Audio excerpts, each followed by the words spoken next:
What's up, y'all? This is Billy and William from Perma Pastures Farm. He's in for a little while. We were at the Homesteaders United Jamboree, and he came in for that, and then he had some consultations that he had to knock out. But while here, we decided to put him to work. Now, folks, we're in that place that we prepped a while ago. It's about a week or two, a little bit further along than we intended to do, but it's time to put in that fall garden. And here we are, we're basically in this food forest. And for all of you that think, we got to have our orchard over here, we got to have our food forest over here, son, it doesn't have to be that way, does it? No, a lot of these things can occupy the same space. For example, you see a beehive right behind us. You have your forested garden or your food forest going on right now. And in between, until the forest trees start outshading the ground, you can grow your annual crops. Or they could be perennials. Like we have another spot up the hill. We showed you two different spots. Because we're in a little bit of a time crunch today, Michelle went ahead and planted that already. But this one's going to have annuals. But up there, the idea was to put in perennial stuff that can constantly keep on feeding you. Because we're trying to get away from doing strictly annuals and basically have perennials where we can, I mean, it's the permaculture way where we can just kind of go out there and get what we have. Now, what we got over here is some of this ballin' compost that I made up here. Yeah, if you were at the Homesteaders United Jamboree, the same recipe I showed you out there is exactly what's here in this bucket. And those videos I would imagine would be available here before long. But this is nothing but compost. We're going to kind of recap. And over here we got some cabbage. We got some, some kohlrabi. What else you got over there, son? That's the kohlrabi, cabbage, and cauliflower. Yeah. I think back in the day, I knew a kid named kohlrabi back in the hood, but that's another story altogether. It may have been something like that. Anyway, don't worry, y'all. That's going to be the thing of the future. People naming their kids after food. Well, they do it after cars. Well, middle name's Clementine. yeah, but that's a sweet name. Yeah, here before long, you know, that'll be the, you know, you will have started it, son. All right, so what we did a while back, you'll see, I'm going to move some of it out of the way here. Hopefully we can find it if it's still here. Okay, you know what? I'm not going to do it because I don't want to mess it up. Right now, this is all that straw. We put a bale of straw out here that wasn't sprayed. It didn't have anything else on it. So it was straw. And before we did that, we put down the cardboard. Now, son, there's going to be some people out there that might have an opposition to cardboard, and I don't know why. I know my man Eric Sider has run into this a time or two. Yeah, a lot of people say that they have an issue with cardboard because of either it's the ink or whatever dyes they use in the cardboard. They have an issue with that, saying, oh, so you're just going to be leaching toxins, but you're basically composting in place. So composting is going to lock up those toxins into medium and long chain carbonic acid. So they're still there. They're just inert and can't do anything. Yeah, that's why at this one farm in Chernobyl, everybody was messed up. The only one, it was cool because I just learned this little fact from Stockman Grass Farmer Conference, and I was there just a couple of weeks ago. Everybody around them was irradiated when Chernobyl went off, except for one farm. And you know what they were famous for? Windrow composting. They were the only farm, and I guess to this day, that was totally unaffected. So it's amazing what composting will lock up. But here's the beauty about this. You can take ground that's not at all suited for anything, you may think. Yeah. Put this instant garden on top of it, and don't worry, we'll lean you back to where that one was as far as the beginning parts of this, and you will be shocked at how quick you build soil. You can do multiple iterations of this on top of asphalt or gravel if you wanted to. Yeah, and check it out. I'm not down for any of the weeding stuff. I mean, there's things in this world that neither one of us like, painting being one of them. Painting, weeding. Yeah, so guess what? You will never hear me say my name and lazy in the same sentence. But if you're a gardener and you want as little involvement with yanking out weeds, this is one of the cool ways to do it. And the best part about it is you just put the new garden on top of the old one. Yep. So, and all you're doing is constantly building soil. So we said all that because there's a lot of people that are new into this space. We're in the middle of a homesteading tsunami, if you haven't noticed. And judging by what's going on YouTube, you probably haven't. So here's what's going to happen. We got basically cardboard down through here. And we're going to take these plant starts. And by the way, we got them from, Farm Connection. Yeah, Farm Connection. And man, they got a lot of cool stuff out there. We'll make sure we leave a link for them down below. So Farm Connection, we got all this stuff from there. We got other stuff that Michelle started. So it's up to you how you want to go about this.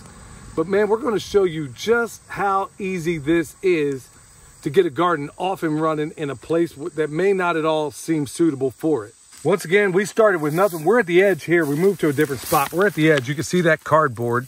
It's been in here for almost a month, I guess, getting prepped for this. And then as you can see, the straw's on top. Right here in the corner, folks, it's really this simple. I'm going to go down here. I'm going to make myself, I'm going to find my way to the cardboard. I'm going to make it bigger so the camera can pick it up, okay? Now, depending on how alive your soil is, I can either take this thing, you see that? I'm basically through it, okay? Now, it's really this simple. I'm going to take some of this compost. If you got to buy some, well, man, I'm never going to recommend these days that you buy soil because we tested all of it. Remember in the bags? It's all the same exact thing. Just organic material with a nematode extraction sprayed on it right before bagging. So all he did was just situate it down in there. Check this out. I'm going to cover it up a little bit and then we're just going to give it a home. It's really that simple. So here's the cool thing about doing this, y'all. I can't stress this enough. I mean, if you're new to gardening, and you're like, okay, man, instead of going out there tilling up stuff, which is why is it something we don't want to do in terms of tilling? Why don't you explain that and I'll go ahead and drive on. You might have like an immediate benefit from tilling. Like you might see, okay, or I would say tilling in and of itself isn't necessarily bad if you do it once to establish your area and then immediately get weed seeds, or not weed seeds, but seeds or roots growing in that soil. So if you need to shape the earth, don't worry about tilling. It's going to be okay as long as you immediately apply some roots afterwards. But if you do like tilling back to back to back, season over season, every single time you want to basically plant your garden, then you're just creating a compaction layer wherever. So if you till, let's say 6 inches deep, you're going to have a compaction layer at that 7th inch, and it's going to keep getting worse and worse the more you till over and over again. So here's another thing to consider, y'all. Look what we got right here, blueberry. It's doing its thing. And you notice that here it is. We got our perennial. Here we are in a perennial food forest. An acid-loving perennial. Yeah, acid. So all the things that they tell you where acid lover can't, you know. An acid-loving perennial, which has a higher fungal to bacteria ratio requirement, right next to an actinobacteria-loving plant. So, I mean, theoretically, this shouldn't even be something you should even do. But folks, I'm telling you, all these people that call themselves experts, oh man, you got to love that. And then down in there, you can even see that soil's already getting better and better and better. I mean, this stuff was as hard as woodpecker lips a while back. And here we are off and running. But yeah, there's all these things that people tell you, they have to be this way, they have to be that way. Man, every time, and I've talked about this a great deal, even on my Patreon channel, that everything the so-called experts tell me wind up being maybe just some good guidance at first. I mean, if you don't know what you're doing right off the bat, yeah, maybe you want to go with these experts. But you also don't have to be good at gardening to have a high yield in your garden either. You have to be good at thinking about the entire system and also composting. If you're good at composting, everything else falls in line. Yeah, so thinking about the composting, check this out. Let's talk about the succession here. Because right over here, you can see all the way over here, and then that horizontal hive over here, we got from Adam Martin, the bee dude himself. All of it can be situated. I mean, we got a horizontal hive sitting right here in a food forest. We just literally put that in, what, 10 minutes ago? Not even that.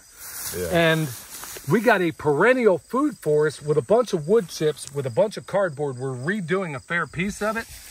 That's the beauty about this method, is that if you don't like something or it didn't turn out the way you liked, man, all you got to do, we literally did the instant garden, and we're doing it throughout all this area of the food forest that we feel like we want to go ahead and redo.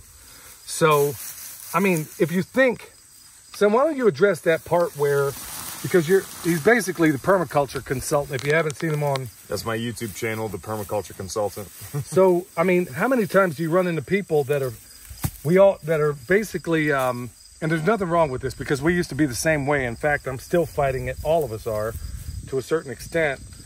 Where people fundamentally feel like everything needs to have a separate place. Like, let's put the permaculture over there. Let's put the bees over there. I've literally had those emails where a lot of people will email me saying, hey, I think I have a section on my farm where I can do permaculture.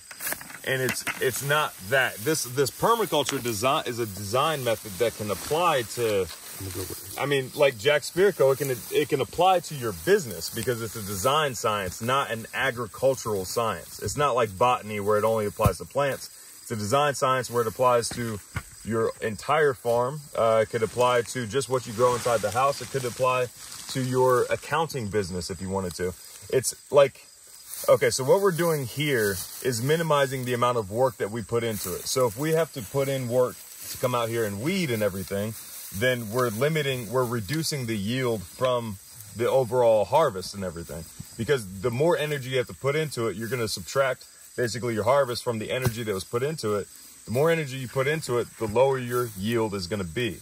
Does that make sense? Yeah, it makes perfect sense. I mean, and then honestly, feeling like everything needs to be in a separate place just is inefficient. I mean, imagine, yeah, we got a lot of land out here, and most people, or let's say you don't.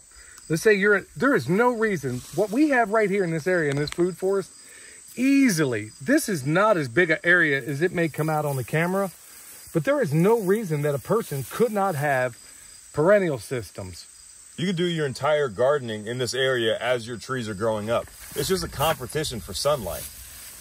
Which is a free energy source, which has no effect on your yield. So you can use the free energy of sun, manage the competition between your annuals and your perennials, and you can do your complete gardening in the same place that you are basically trying to grow your orchard or your food forest. This applies in an orchard setting as well, not just a food forest. Yeah, y'all, I wanted to make sure while William was here in town that we cover a lot of this stuff, because I've said it before, you know, when they found Leonardo da Vinci's notebooks, one of the quotes he had in there, and I'll never forget it. In fact, I used it at the Homesteaders United Jamboree, and I told everybody about it. It's a poor pupil that does not surpass his master.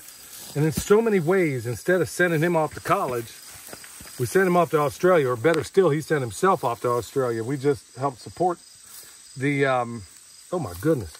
Look at all this. If you think worms ain't popping out of here, I mean, these are just the ones I was able to grab. I mean, they're all down in here. And that's just with a month worth of having the cardboard and the mulch sitting on it. But back to what I was saying. Well, real quick, Dad, that's one of the benefits of the cardboard. So even if you are worried about toxins, if you get worms out of the deal, any toxins that they encounter, they're going to then make beneficial. Everything a worm touches is beneficial afterwards. Everything a worm touches and eats and comes out of that worm, what do you think worm castings are? I mean, people are basically paying good money for worm poop. So we want to court them, and that's exactly what we're doing in this area. We're basically courting all these worms, and these guys are, I mean, it's a beautiful symbiosis. So, I mean, in our reductionistic worldview, and most of us in the Western culture, we tend to think that all these things have to be mutually exclusive, and they don't. And in fact, we're finding out, I mean, honestly, have you ever seen anybody plant a garden this easy? And you know the best part about it is it's only going to get better and better with every year. I mean, instead of having to go out here and constantly get in that cycle, okay, I got to break out the tiller, I got to do this, I got to do that. Instead of your gardening getting worse and worse every year like commercial farming does, it could get better and better after every year.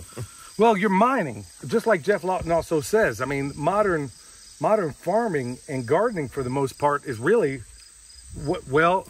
mining. You're mining the minerals and everything out of the soil. Nothing ever gets put back in, and then we wonder why we live in this area where all of us. There was a guy with a whole lot of sense that said, you know, it's no measure of health to be well adjusted to a sick society. And here we are. I mean, absolutely well adjusted to a society where we're doing everything the more difficult way and the more backwards way. And then think about the other things. I'm getting sunlight. I'm spending time with my family. We're feeding our family. I mean, you can't buy food. You can't buy food that's as good as what's going to come out of this ground. Yeah. So, I mean, there's so much there. And then here it is in the space of this video. So I think I got one more I could plant right where you are, son. Let me get out of your way. Yeah, so, I mean, really in the space of, what has it been? Just a handful of minutes here. I'll put one over here, and then we're going to talk about, I got one more I'm going to put right here. It's really that simple. If you can let that cardboard sit for about a month, I could take my knife now. If I had tripled up the cardboard or something like that, you could, I mean, is there any reason a person couldn't put this out 6 months before they intend to plant? Absolutely not. I mean, you can do this a year, and like, let's say you plan on planting in the spring, but you don't have, or yeah, you plan on planting in the spring and you're in the fall right then. You can go ahead and prepare your soil, get the worms active in your area beforehand. Yep. Especially if you have snowpack. Yep. So we're all done in the time it took us to sit here and wax philosophically about permaculture. And I mean, Michelle's even got her flowers over there where we planted one of her little sheep that didn't make it. We got a few left over here. And if I want, I mean, in fact, maybe I'll just go ahead and we'll just kind of mosey over here. So we did this in the instant garden with the cardboard. We'll go ahead and do the very same thing over here in these wood chips just to use up what we have left. And you could even make it part of the guild of these trees if you wanted to. Absolutely. Well, let's do that. Let's do that right now. All right, so there's our instant garden right there. Now, you're probably thinking, okay, well, why does he have wood chips over here and straw over there? Well, it's really multifaceted. The idea being is that the wood chips are going to be the permanent addition.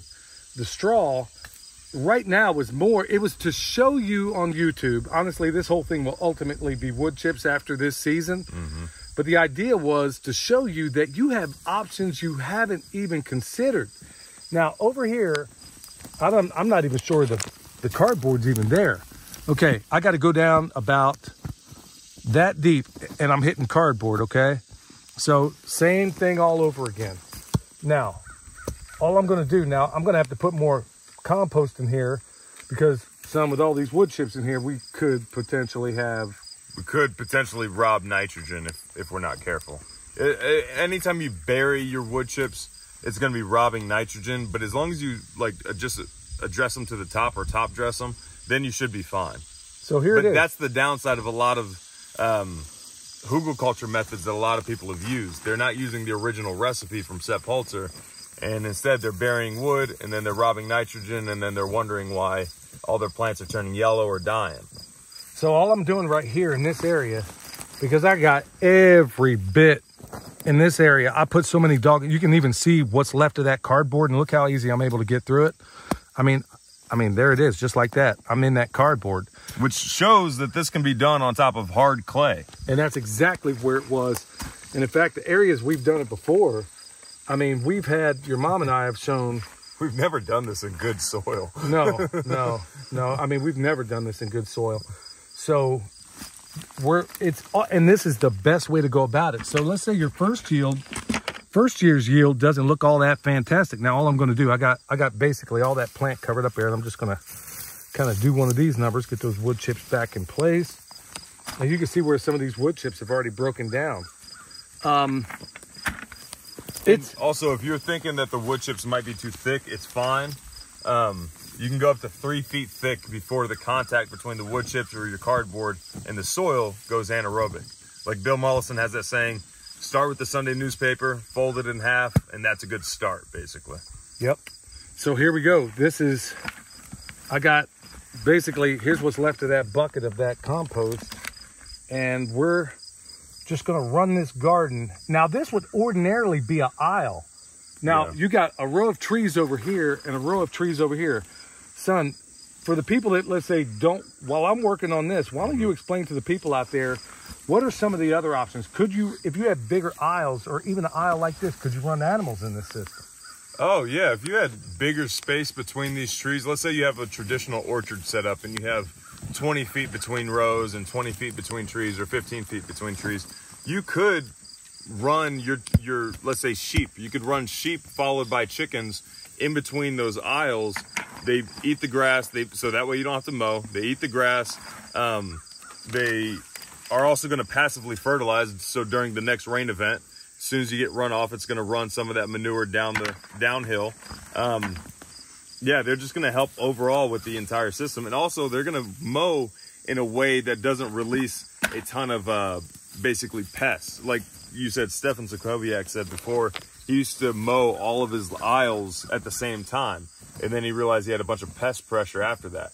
Instead, he just does one aisle at a time, and then he waits, and then he does another aisle, and then he waits. Well, you're basically getting the same effect by grazing your animals in between your laneway. Also, any fruit that hits the ground and falls, that's free feed for your animals, for your chickens, your sheep, all that. Yeah, and then also, what are some of the other things? Let's say a person, I mean, maybe talk about, well, this is something of a centropic kind of design. Yeah. But I mean, you could easily, let's say you had wide spacing like he's talking about. If it's wide enough, you could even do grain if you wanted to. You Yes. could run a crop of grain in between your trees, which is exactly what you see in nature. You don't see just trees by themselves. You don't see just, grass by itself. Usually there's a polyculture of species in any particular area in nature, unless you're in, the desert. Yeah, so folks, if you think, regarding all this stuff, you're probably thinking, okay, why should I listen to this young guy? Well, first of all, he ain't that young. He's almost 30 years old. And how old are you, Dad? I just turned 54, and do I look it? I don't know. I guess that'd be up for somebody else to decide. But the point of it being is that, so many people are asking, like, hey, did you go to college? Where'd you go to get all this information? He had an academic scholarship off to college. I mean, we've talked about this numerous times in the past, son. Yeah. And you chose not to go that route. You want to tell him why? I mean, and... Well, it was the breaking point in college was taking classes that had absolutely nothing to do with what I was trying to learn. That was the breaking point. It was frustrating that I was taking a class on how to use the school 6 weeks into school, like into the semester. Now you want to teach me how to use the school? I made it here this far. Why do I need to keep going to this?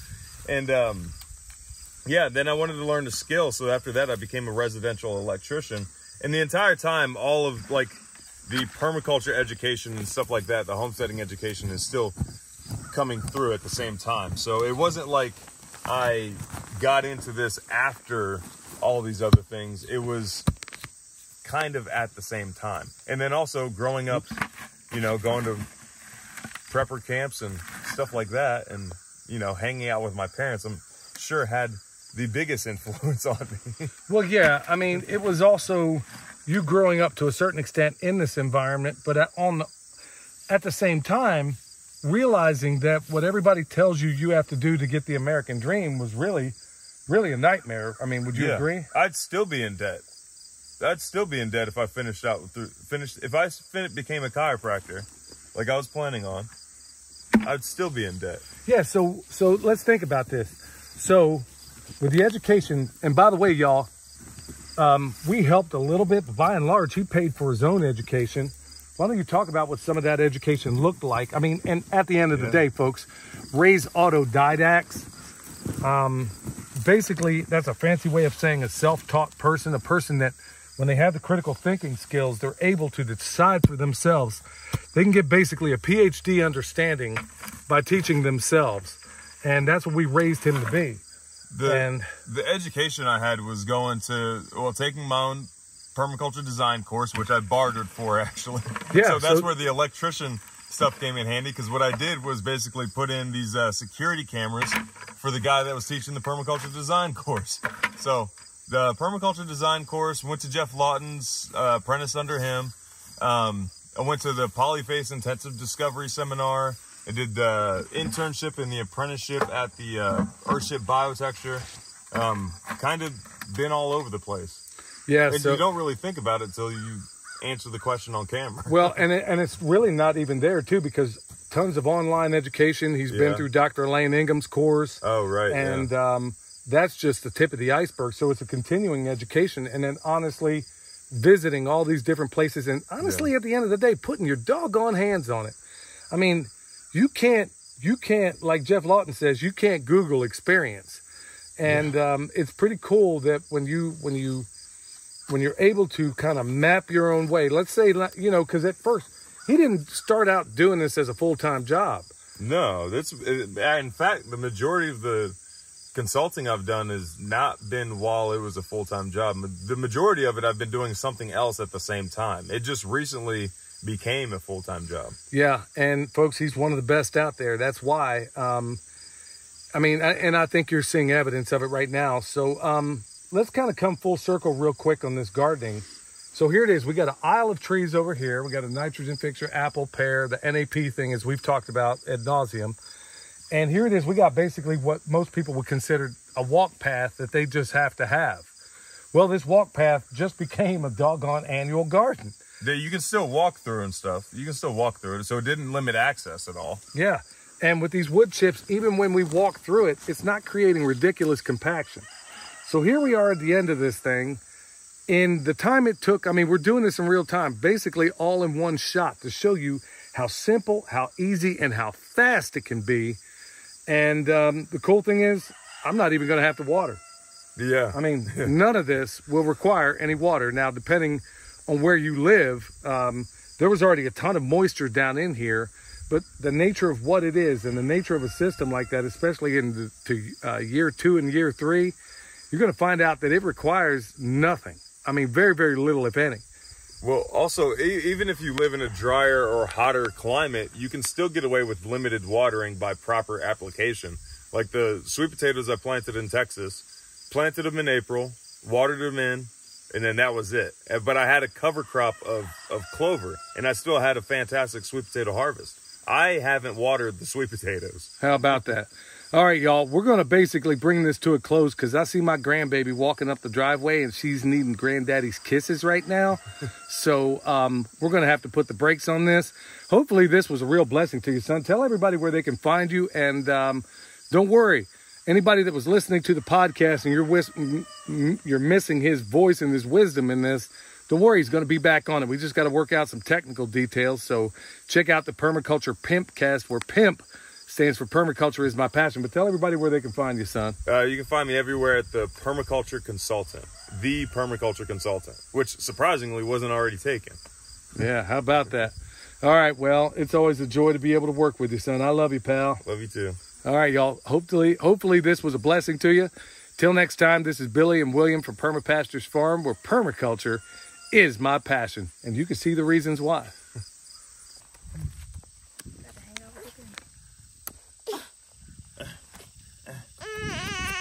I gotta have all my kisses. All right, go back to Papa.